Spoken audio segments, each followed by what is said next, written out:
So hi everybody, welcome back to Law Hero. My name is Jen. I make videos about the law, and today we're talking about part 3 of the spring 2024 Irish law update.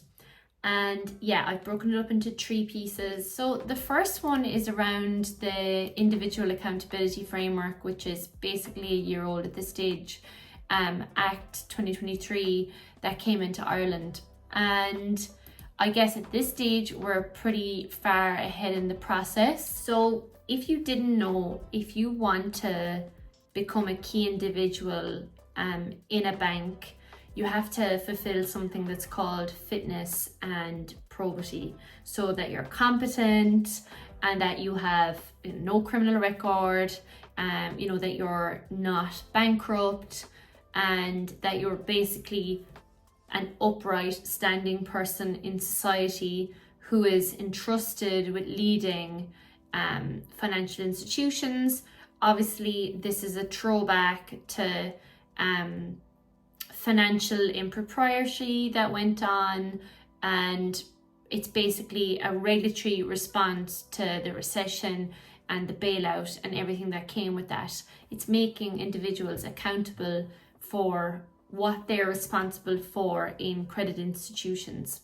From a legal perspective, the fitness and probity regime is actually set out in part 3 of the Central Bank Reform Act 2010, which obviously came in after the 2009 banking crash. And it applies to all individuals performing a control function, which is a CF, and you may have heard of that before. So there's basically 11 CF roles, and then there's 54 senior positions, which are called pre-approved control function, or PCF. And what that simply means is, before you can actually take up that role, you need to be pre-approved by the CBI. So long story short, F&P sets out like the minimum standards of competence and knowledge or experience. So that's your fitness piece. And then your good character, your financial soundness, so that you're not bankrupt, is the probity piece for CF. So when you're looking at hiring someone as a CF or a PCF, you need to make sure they're competent, capable, honest, ethical, they act with integrity, and they're financially sound, that they and that they will abide by minimum standards. And how you do this is tied into their employment contract and through policies, fitness and probity. The importance of the IAF Act has been in a number of ways. So there is something called business standards, which apply to the business as a whole. So this is how everybody is collectively held accountable for their actions. Basically having a code of conduct that everybody adheres to, and that there's training on it, that everybody's aware of what is required from them because the entity is regulated. It's like a standard of behavior that everybody's working towards. And then on an individual basis, then you have the individual accountability piece, that you're questioning decisions, being responsible for your area by upskilling, asking questions, making sure that the customer isn't at detriment by way of your decision making, or because you have delegated and not have sufficient oversight over the delegation, etc., etc. The senior accountability regime only applies to credit institutions at the moment, but most of us financial regulation lawyers, we do see that the SEER regime will come into effect for more than likely all senior managers. With the IAF, there was an uplift to the F&P regime, which means that there's going to be certification annually for those people who are CF and PCF. And what that also means as well, it reminds me a little bit of like the Law Society certification that's done every year when you get your practicing cert, because for that you have to be fit and proper as well, and there's CPD, and then there's like financial probity questions as well. But Probably the biggest and scariest pillar of the IEF is the enforcement process for contraventions, which the CBI have brought in, and that will mean, you know, larger powers of the CBI for questioning around investigating failures in financial institutions. Sticking with the CBI, we've seen in the last few weeks that the CBI have gone out to consult on an uplift of the Consumer Protection Code for various reasons, but probably because, retail finance has changed. There's definitely need to upgrade the CPC. It's a little bit outdated. The next big kind of news in the world of credit and retail credit and all of that is that we are going to have a new Credit Services Act. So taking a step back again in 2010, and this is all in response to the financial crisis, was that a credit review office was set up.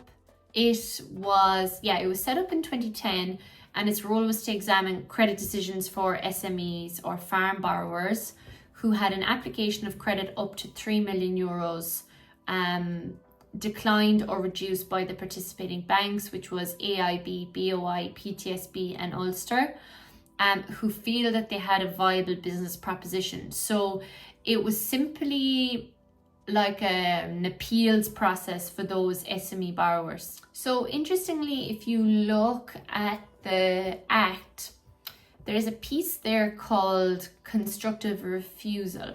So where a decision on an application for a credit facility is not given by the participating institution within 15 working days, this should be regarded as constructive refusal and the borrower may apply for review. So basically, if you hear nothing back. And where a borrower considers that the terms or conditions attached to a credit facility onerous, this is also constructive refusal. So almost making it as if you wouldn't be able to enter into the transaction. Next one I want to look at is the first ever sentence imposed following a conviction in October 2023 of Declan Service for insider dealings under Regulation 5 of the EU Market Abuse Regulations 2016 and Section 1368 of the Companies Act. Now,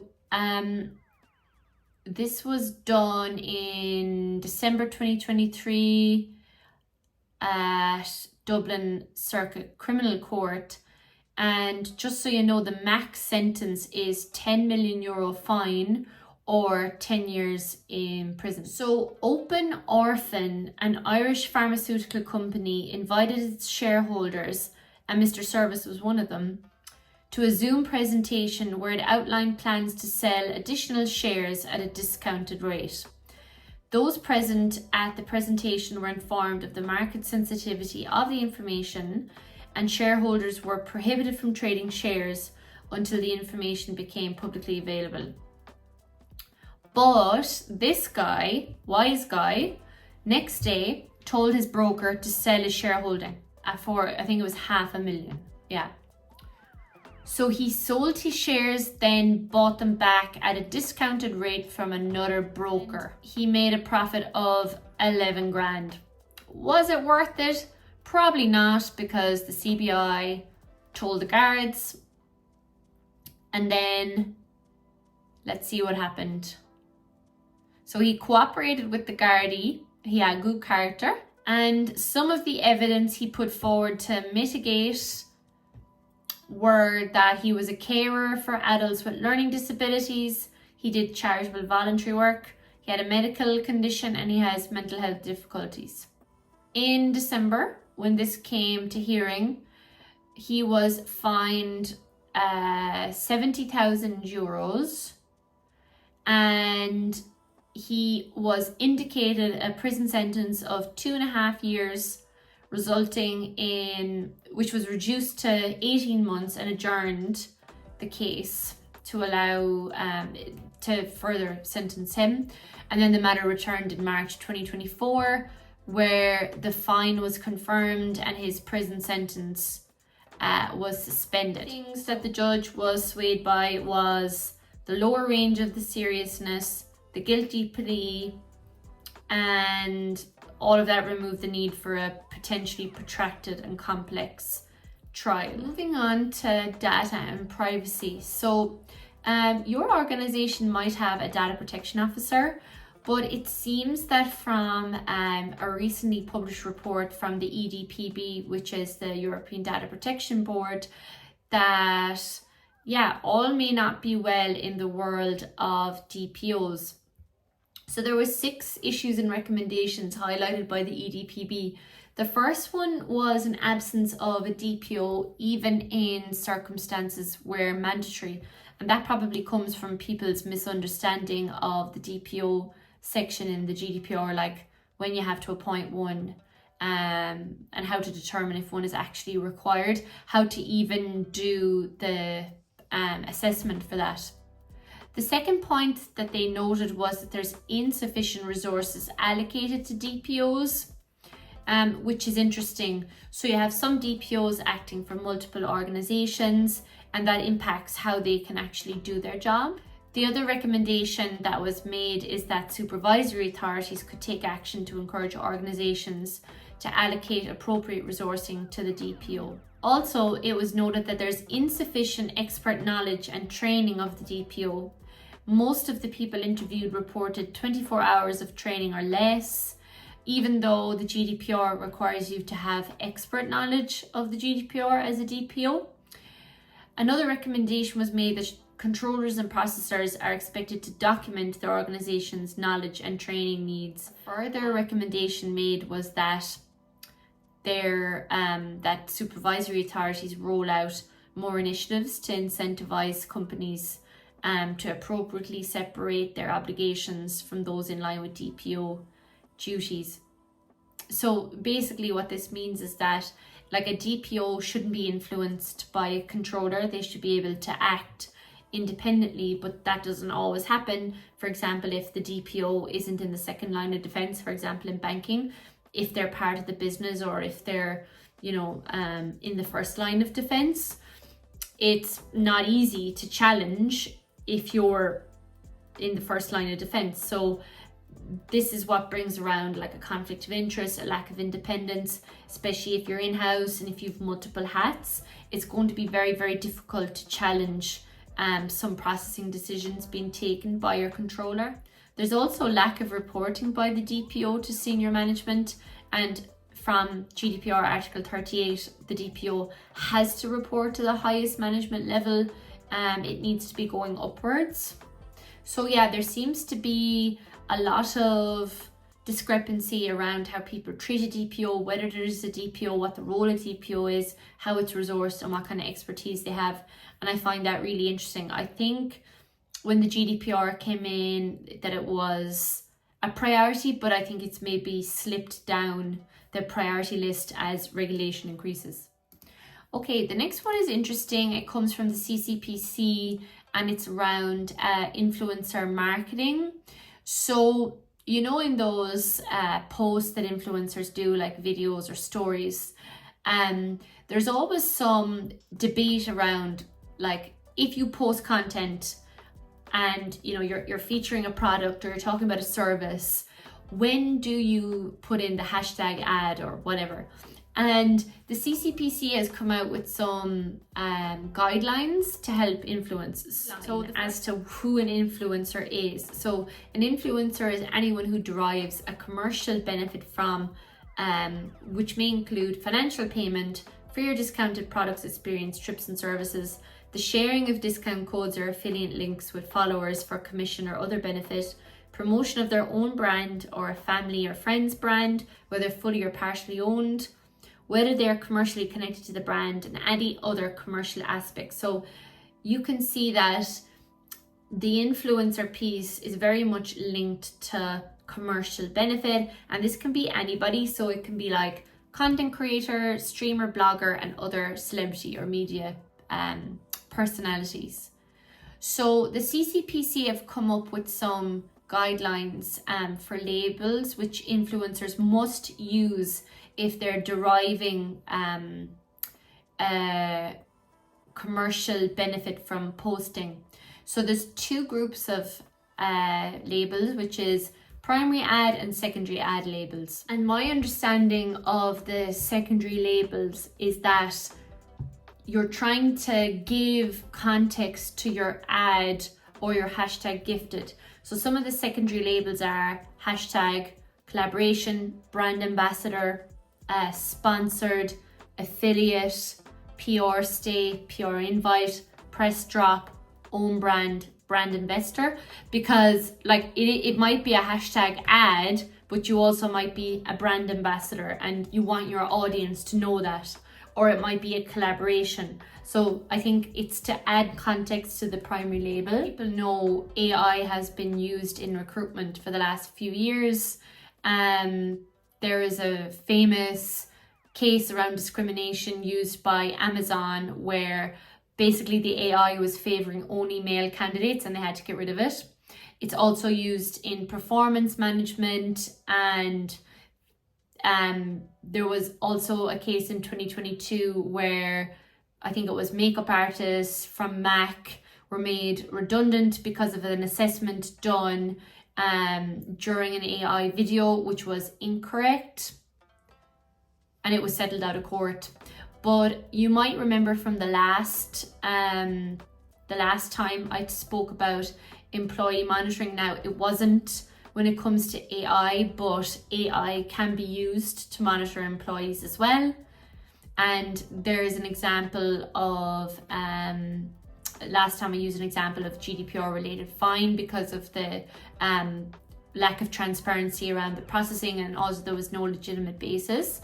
So I guess the question is, and for any in-house counsel out there, if you have an AI system being adopted internally, make sure you take a look at the impact assessment that you must do under the AI Act, because otherwise, not only from a GDPR perspective, you could also be in breach of the AI Act. So yeah, basically have a chat internally. When it comes to the AI Act, a lot of people have been talking about like the AI systems the AI Act applies to, but a little bit like GDPR, there's a categorization of risk. So there's unacceptable, high, limited, and minimal risk. And like when we talk about unacceptable risk when it comes to AI, we're talking about our like Chinese social scoring, exploitation of vulnerabilities of people, real-time biometric IDing, that kind of stuff, predictive policing in corporates. The high risk stuff though is stuff you actually might see. So for example, like the stuff I just mentioned, the employment law sphere, like the managing of people, that kind of decision making, that is quite high risk because, you know, it's people's livelihood. Your employment is your livelihood, and there's mistakes that can be made there. Limited risk, then there isn't really any examples, but limited or minimal risk, it just comes down to the transparency, the use of AI, and I would say for that it would be like where there's no personal data involved. That's what I would consider limited or low risk use of AI, just so you know. Okay, and then the final one then is everybody's talking about chatbot hallucinations, especially the recent Canadian case where I think it was a customer was acting around the bereavement policy for an airline, and the chatbot gave like incorrect information to the customer. So if you think about chatbot hallucination under Irish law, like a lot of Irish companies use chatbots, but I suppose again, what is the legal risk? In Ireland, I would say we would take a look at potential liability under the Product Liability Directive.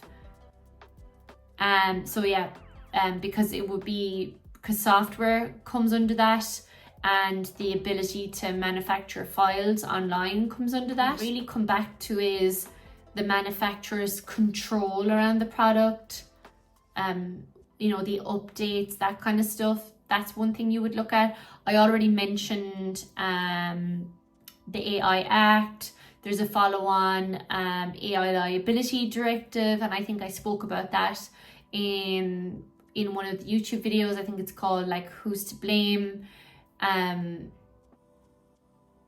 But interestingly enough, that will be a fault-based civil liability rules for damages caused by AI systems, including high-risk AI. So it depends what the AI chatbot is talking about and what the impact of the chatbot's decisions will be.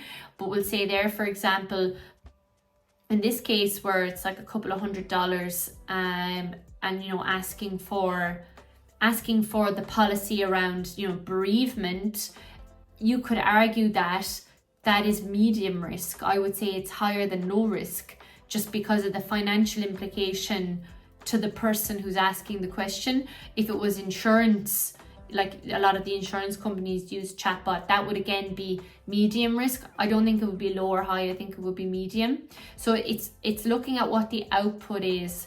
And I think the other thing as well is to look really, really carefully at what the terms and conditions are.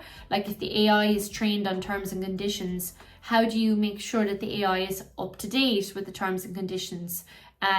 Who's responsible for training the AI, like the actual natural person who's responsible for that? And that's like, it reminds me a bit of crypto, because it's like, who's responsible for managing it? Who is the actual person? Should they be named? You know, what's the process internally for that decision making? I think that will all come back to your impact assessment when you're bringing in this type of technology to your organization. Like, you cannot let it run rogue, just like you cannot let software go rogue. There will be liability for it, and once this AI liability regime comes in and you cannot show that there's controls in place, you're going to have to compensate the person who's at the other side of this chat. So yeah, I think that's interesting. Thank you very much for watching this part 3, and I'll see you in the next one.